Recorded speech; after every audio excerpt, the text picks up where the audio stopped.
माननीय अध्यक्ष जी, पिछली बार भी जब चर्चा हुई तब भी मैंने कहा था कि कुछ लोग संविधान तो हाथ में लेके घूमते हैं, लेकिन ये नहीं बता पाए कि उसके पन्ने तक कितने हैं, क्योंकि उन्होंने कभी खोला ही नहीं। आज मैं क्योंकि ये संविधान जो राहुल जी सब तरफ दिखाते हैं सर, शायद इन्होंने इसके 2 पन्ने भी खोलकर नहीं देखे। अगर आप इसका प्रीफेस देखेंगे, प्रीफेस किसने लिखा सर? सुप्रीम कोर्ट के वरिष्ठ अधिवक्ता गोपाल शंकर नारायण जी, उन्होंने लिखते हैं, our constitution was crafted by the finest and most emancipated minds of the time and thankfully not directed by the confused Nehruvian social policy that guided success governments।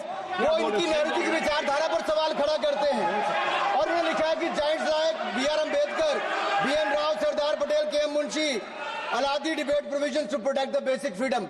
उन्होंने श्रेय दिया है तो अम्बेडकर जी को, सरदार पटेल और आगे। सर इसके अगले पन्ने पे क्या लिखते हैं गोपाल शंकर नारायण, और ये इन्हीं का ही है सर, मैं नहीं पढ़ रहा हूं, जो इन्होंने हाउस में दिखाया।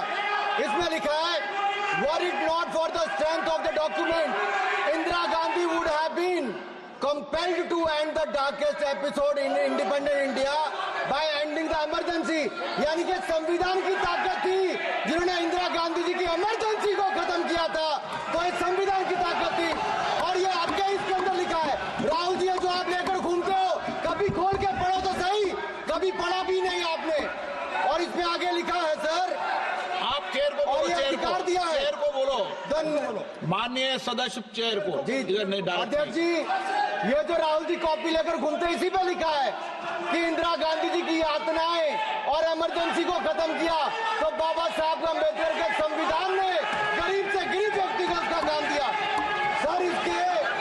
सर आप इसके प्रीफेस बताइए, सर आप इसके प्रीफेस के बाद फॉरवर्ड जो लिखा सर, ये भी सुप्रीम कोर्ट के बहुत बड़े वकील है, उन्होंने क्या लिखते हैं सर कि जब संविधान बना उसके बाद सर, देश आजाद होने के बाद पहले दिन से ही लेजिस्लेटिव और हमारी ब्यूरोक्रेसी सर, हमारी दोनों ने ही जुडिशरी के साथ सींग फंसा के रखे, जुडिशरी को नीचे दिखाने की बात की। सर ये मैं नहीं कह रहा, ये वही किताब कह रही है जो राहुल गांधी हाथ में लेकर घूम रहे हैं। सर मैं पढ़ के सुनाता हूँ, from the earliest years itself the legislative wing and the executive wing of the state on the one hand confronted the judicial wing on the other with the accusation that they had vastly approached upon the powers not given to them but given to the executive.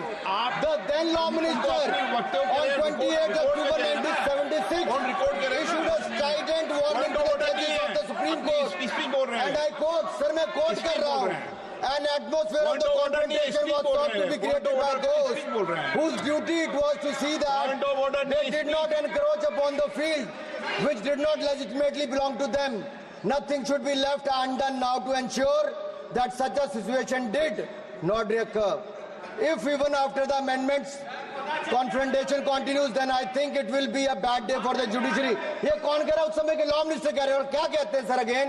We are trying to save them from the temptation to intrude into the powers which do not belong to them.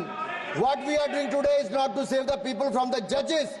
ये कह रहे हैं, we are trying not to save the people from the judges, but really enabling the judges to save them from themselves. This was said during the emergency which hit the nation like tsunami and brought about the realization and the constitution could not be subverted.